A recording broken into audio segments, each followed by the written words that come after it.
여러분 안녕하십니까? 새노래TV의 강요엘입니다. 이번 시간에는 말씀을 통한 창조와 보존과 추수에 대하여 말씀을 드리도록 하겠습니다.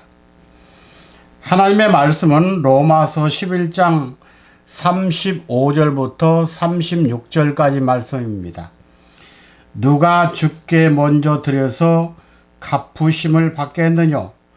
이는 만물이 주에게서 나오고 주로 말미암고 주에게로 돌아감이라.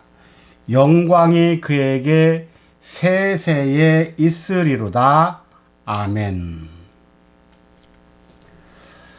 하나님께서는 온 우주와 만물, 심지어 사람까지도 하나님의 말씀을 통해서 지으셨다고 선언하고 있습니다. 이렇게 창조된 모든 것은 말씀의 주인 되시는 분에게 다시 돌아가게 되어 있습니다. 집마다 지은 자가 있듯이 만물을 지으신 분은 하나님이십니다. 집을 지은 자가 그 집보다 더욱 존귀한 것 같이 하나님의 말씀으로 창조된 모든 것은 말씀으로 운행하다가 다시 말씀으로 결론을 이루게 된다는 말입니다. 히브리 3장 3절과 4절 말씀에 보면 저는 모세보다 더욱 영광을 받을 만한 것이 마치 집 지은 자가 그 집보다 더욱 존귀함 같으니라. 집마다 지은 이가 있으니 만물을 지으신 이는 하나님이시라 그랬습니다. 그렇습니다. 하나님의 말씀인 성경은 맨 먼저 창세기 1장 1절에 태초에 하나님이 천지를 창조하신 창조주로서의 선언을 하고 계십니다. 그래서 천지만상은 나타난 표면에 속한 것으로 물질 창조라고 합니다. 인간은 이 물질 창조를 통해 창조주를 깨닫고 인간의 근본인 하나님의 형상을 다시 회복하기 위한 방법이 바로 물질의 세계입니다. 그래서 이 세상의 모든 피조물이나 세상의 소리 속에서도 하나님의 뜻이 다 깃들어 있다고 했습니다. 고린전서 14장 10절 말씀, 세상의 소리의 종류가 이같이 많되 뜻없는 소리는 없나니 그랬습니다. 그러니까 피아노 소리가 도를 누르면 도가 나오죠. 그럼 왜 도 소리가 나오느냐? 그러한 이유가 성경에서는 다 밝히고 있다는 것입니다. 밝혀되 먼저는 창조주에 대해서 밝히고 밝혀되 다음에는 피조물에 대해서 밝히는데 피조물 중에서도 인간에 대하여 밝힌다는 말이 되겠습니다. 하나님이 역사 속에서 세 가지 사역을 하신다고 오늘 로마서 11장 36절은 가르쳐주고 있습니다. 무엇인지 살펴보도록 하겠습니다. 첫 번째, 만물이 주에게서 나온다고 했습니다. 이 말은 만물의 창조를 말합니다. 이 창조에 대하여 성경에서는 크게 두 가지로 표현하고 있는데, 첫째, 나타남, 두 번째는 영원이라고 가르칩니다. 나타남이란 말은 창세기 1장 1절에 천지 창조를 말하는 것이고, 다음 구속사적인 입장, 우리 인간들을 구원하시는 입장에서는 요한복음 1장 1절 말씀이 육신이 되어 인간 세계에 나타내 보이신 예수님을 가리키는 표현입니다. 이것이 창조 가운데 첫 번째 나타남이란 뜻입니다. 두 번째는 뭐냐? 영원입니다. 요한복음 1장 1절 말씀에 영원하신 하나님과 그의 말씀을 말합니다. 나타난 예수님은 영원하신 하나님으로 예수를 통해 하나님의 영원 세계에 이르게 하심이 창조라는 말입니다. 예수는 하나님이 몸을 가지고 이 땅에 오신 분이죠. 몸을 가지신 하나님, 즉 예수님을 통해서 우리가 영원한 세계에 이르게 된다는 말입니다.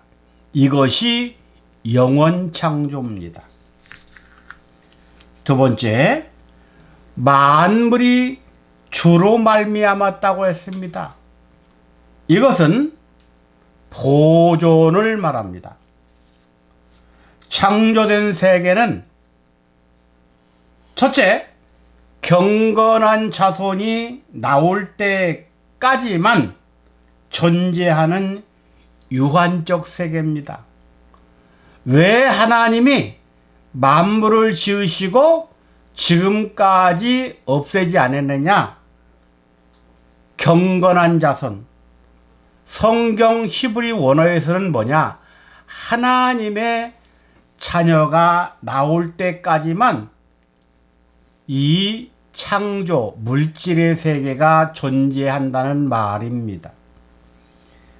다음은 그 후는 경건한 자손이 나올 때, 그때까지 만물이 존재하다가 그 후는 경건치 않은 자들의 심판을 위하여 보존해 두셨다고 했습니다. 다시 말씀드리면 창조 세계는, 물질의 세계는 하나님의 자녀들이 나올 때까지만 필요하고, 하나님의 아들들이 나온 후는 이제 하나님의 아들로서 구원받지 못한 자들과 함께 하늘과 땅을 다 불태워서 심판하시겠다는 말입니다. 베드로후서 3장 7절, 이제 하늘과 땅은 그 동일한 말씀으로 불사르기 위하여 간수하신 바 되어 경건치 아니한 사람들의 심판과 멸망의 날까지 보존하여 두신 것이니라 그랬습니다. 여기에서 마지막 때 하늘과 땅을 심판하는 도구가 불이라고 했습니다. 여기 불은 우리가 일반적으로 무엇을 말하냐면 전쟁을 말합니다. 인간이 이 땅에서 마지막으로 일으키고 싸우는 3차 대전을 통해서 이 지구가 끝이 된다는 말이 되겠습니다. 세 번째, 만물이 주에게로 돌아간다고 했습니다. 이것은 추수 또는 심판이라는 뜻을 가지고 있습니다. 첫째, 만물의 창조는 하나님의 말씀인 가라사다로 되었습니다. 이 말씀이 히브리서 11장 3절에 기록되어 있습니다. 하나님께서 우주와 만물을 창조하실 때 손으로 만지작거리면서 창조한 것이 아니라 하나님의 말씀인 가라사대, 바로 성경은 그렇게 우리에게 알려줍니다. 하나님이 가라사대 빛이 있으라 하심에 빛이 있었고, 하나님이 가라사대 물이 있어라 하심에 물이 있었고, 바로 하나님의 창조, 만물의 창조는 하나님의 말씀으로 되었다. 두 번째, 만물의 보존도 하나님의 말씀입니다. 말씀으로 창조한 만물을 하나님이 깨지지 않고 운행과 질서를 바르게 잡는 방법은 하나님의 말씀으로 붙잡고 있다고 히브리서 1장 3절에는 말씀하고 있습니다. 그리고 세 번째, 결과인 마지막 심판과 추수도 하나님의 말씀으로 알곡과 가라지, 즉 쭉정인을 나누신다고 마태복음 13장 30절에서는 말씀하고 있습니다. 그래서 하나님께서는 이렇게 말씀으로 창조하시고 말씀으로 보존, 즉 붙잡고 계시면서 말씀으로 마지막 심판을 하신다는 말이다. 이 내용이 계시록 21장 6절, 내게 말씀하시되 이루었도다 그랬습니다. 이 이루신 하나님은 당신을 이렇게 소개합니다. 나는 알파와 오메가요, 처음과 나중이라 그랬습니다. 이 말씀의 해석은 하나님이 시작해서 하나님이 마친다는 말입니다. 그러므로 우리는 말씀의 하나님을 깨닫고 그분을 영접해서 그분이 주시는 신구약 말씀의 세계를 통달하되 하나님의 성령을 받아서 통달하는 축복된 사람들이 되어야 할 줄 믿습니다. 하나님의 말씀은 씨라고 하는 생명이 있습니다. 이 생명의 씨가 인간의 심령밭에 떨어져 푸른 생명의 순이 나고 다음 잎이 자라고 다음 꽃의 과정을 거쳐 이제 마지막에는 영이라고 하는 열매를 수렴하시는 하나님의 섭리가 바로 창조와 보존과 추수입니다. 이러한 세계의 사역을 하나님께서는 에덴 동산의 나무들을 통하여 우리들에게 알려주셨습니다. 창세기 2장 7절, 여호와 하나님이 흙으로 사람을 지으시고 생기를 그 코에 불어넣으시니 사람이 생명이 된지라. 이 생명 된 사람을 에덴 동산에 넣었습니다. 에덴 동산은 나무의 동산입니다. 바로 이것은 인간들이 다스리는 곳이 아니라 하나님의 동산이라고 해서 여호와의 동산이라 이렇게 표현합니다. 그럼 먼저 우리는 여기서 창세기 2장 7절을 가지고 하나님께서 아담을 창조한 순서를 한번 살펴보도록 하겠습니다. 첫째, 흙으로 육신을 지었다고 했습니다. 그러므로 육신의 재료는 흙입니다. 두 번째, 육신 속에는 하나님의 영인 생기를 넣어 주셨다고 했습니다. 우리 이 몸속에 하나님의 생기가 들어갔다고 했습니다. 바로 생기는 하나님의 말씀 또는 하나님의 영을 말합니다. 세 번째, 사람의 육신. 이곳에 하나님의 영을 입었을 때, 다시 말하면 내 육신에 하나님의 영이 들어왔을 때, 그때 사람을 생령이라고 부릅니다. 다시 말씀드립니다. 내 육신에 하나님의 말씀인 영이 들으면 나를 사람이라 하지 않고 하나님이 뭐라 하냐면 생령아 이렇게 부르는 겁니다. 그 다음 네 번째, 생령이 된 사람을 하나님은 에덴 동산에 입산시켰습니다. 그러니까 생령이 되지 않은 사람은 하나님의 동산인 에덴 동산에 들어갈 수 없다는 말입니다. 우리가 보통 애굽에서 출애굽하여 홍해를 건너 또 광야 40년 그리고 요단강을 건넌 후에 다음 가나안 땅에 도착한다. 가나안 땅은 천국이다. 이렇게 말합니다. 가나안 땅은 아담과 연관시키면 그곳이 어디냐? 에덴 동산입니다. 그러니까 세상 애굽에서 출애굽하여 또 광야를 거치는 것은 광야는 교회 생활입니다.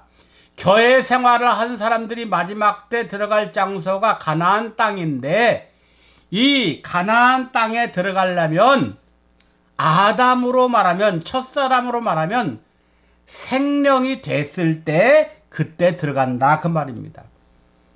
그러니까 가나안 땅은 아무나 들어가는 것이 아니에요. 성경은 순서가 있습니다. 그냥 예수 믿는다고 천당 간다 그런 말이 아니에요. 성경은 하나님이 우리를 출생해서 영원한 세계로 데리고 갈 때까지 그 순서가 있어요. 유치원, 초등학교, 중학교, 고등학교 이렇게 공부하는 것처럼 그 공부의 순서가 있습니다. 그래야 우리가 하나님이 영인 것처럼 우리의 영도 잘할 것 아닙니까? 그럼 여기서 생령이라고 한 표현인데 생령은 무엇일까요?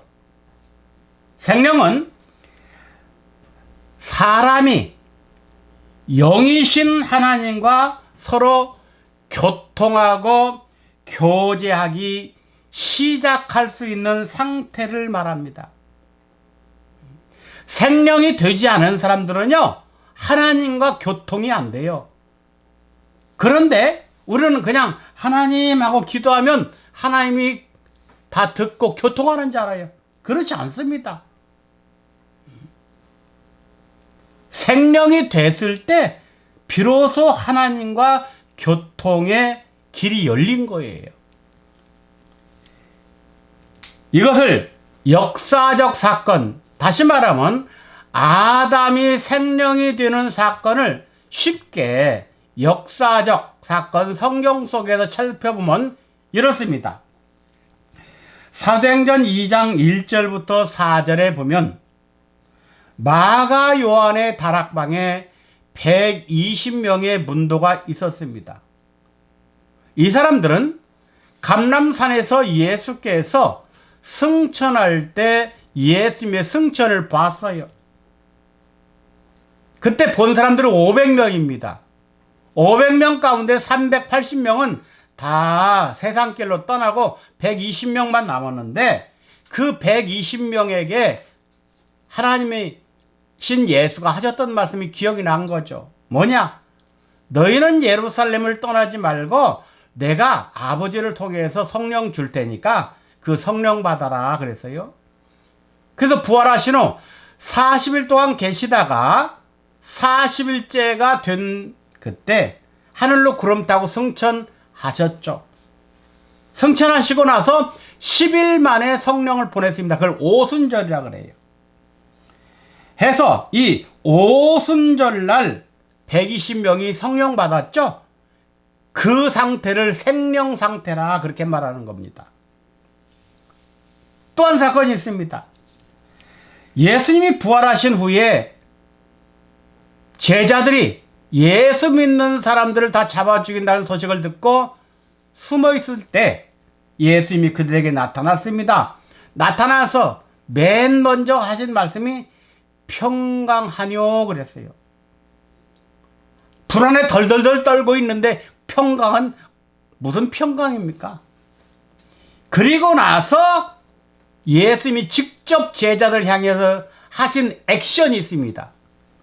요한복음 20장 22절 평강하뇨 이 말씀을 하시고 난 뒤에 저희를 향하사 숨을 내쉬며 가라사대 성령을 받으라 그랬습니다.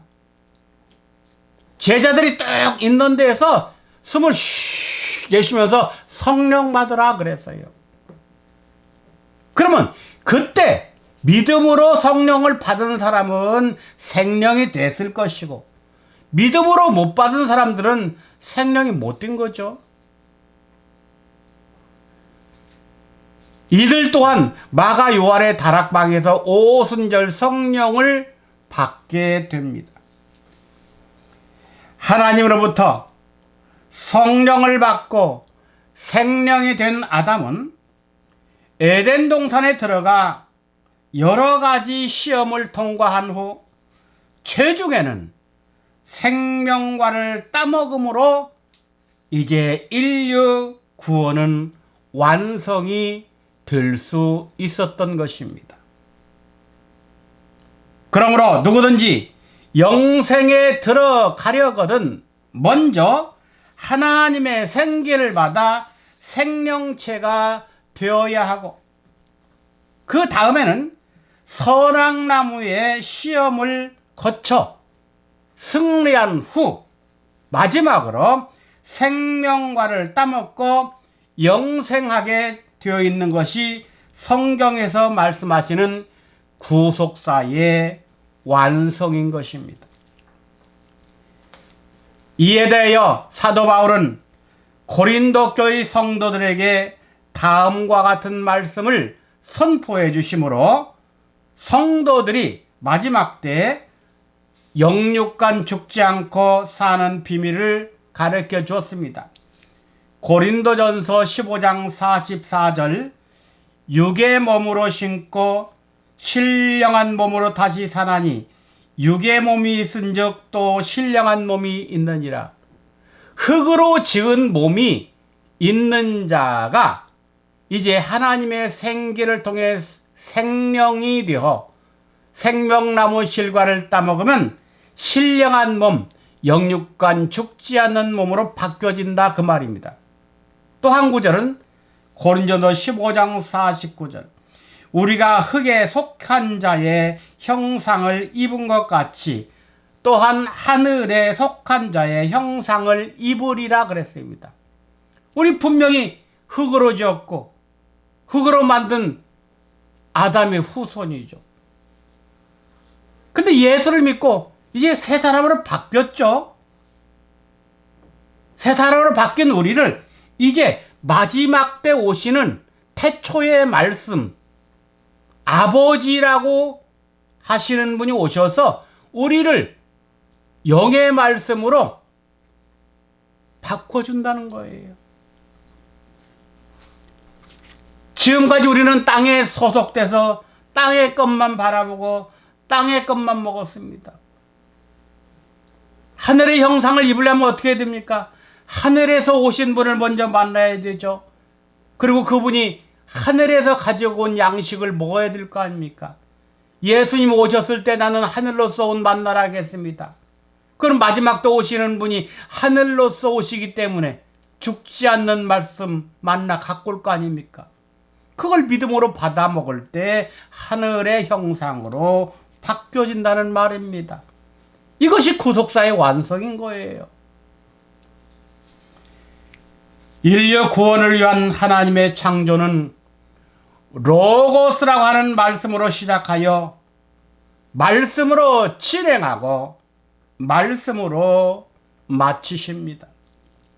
그것이 바로 모든 만물은 말씀을 통해 창조되고 말씀을 통해 보존되며 말씀을 통해 추수와 심판이 있다는 것을 신구약 성경에서는 가르쳐주고 있습니다.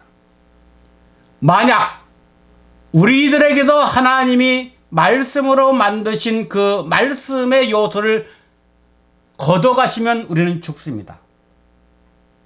그래서 인간들이 죽을 때 하나님이 주신 호흡, 생기, 코에다 넘어진 숨을 다 훅 내쉬고 가잖아요.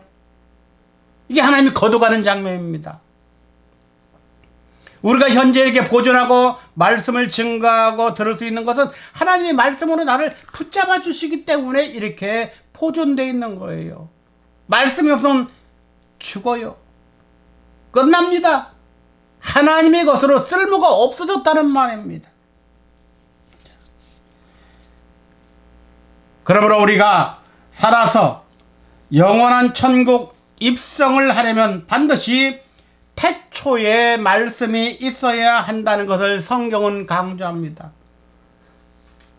가라사대로 창조했던 그 말씀이 마지막 때 나에게 가라사대로 임하고 역사돼야 한다는 말입니다. 그래서 하나님께서는 우리들에게 피조물인 사람들아, 창조주인 나에게 돌아올 때 빈손 들고 오지 말고 말씀을 가지고 나에게 돌아오라고 하나님은 요구하고 계십니다. 호세아 14장 2절, 너는 말씀을 가지고 여호와께 돌아와서 아뢰기를 모든 불의를 제하시고 선한 말을 받으소서 그랬습니다. 사랑하는 여러분들, 교회 숫자가 많고 적음이 문제가 아닙니다. 누가 어디에 많이 들어가서 사람들이 목사님의 설교를 많이 듣냐 적게 듣냐가 문제가 아닙니다. 말씀을 재미있게 가르친다, 그게 문제가 아닙니다. 우리가 하나님과 교제하듯 마지막 때 태초의 말씀을 어떤 분이 갖고 올 것이며 그분은 어떻게 만나고 그분을 통해서 나오는 말씀을 받아서 내가 죽지 않고 영원히 살까? 그런 말씀을 찾아서 마지막 때의 역사를 이루는 구속사의 주인공들 되시기를 주님의 이름으로 부탁함을 드립니다. 감사합니다.